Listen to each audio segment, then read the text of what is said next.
Today, there are various options available for your teen's orthodontic treatment. In traditional braces, brackets are glued individually to each tooth, and a wire is placed onto those brackets and secured either with an elastic or it clips right in. The child would visit the orthodontist's office about once a month, and the orthodontist would twist the wires to create pressure on the teeth to move the teeth.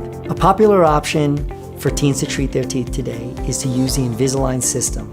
Your child would wear clear aligners daily and switch them out once a week. In my practice, I'm treating more and more teens with Invisalign treatment. Teens have a lot of activities. Many of them are sports related, many of them are music related.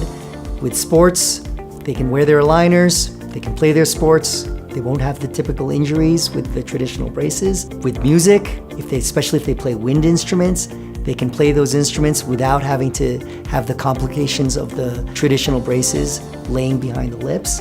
Moms love it because the overall number of visits can be less, and the treatment can be even faster than fixed traditional braces.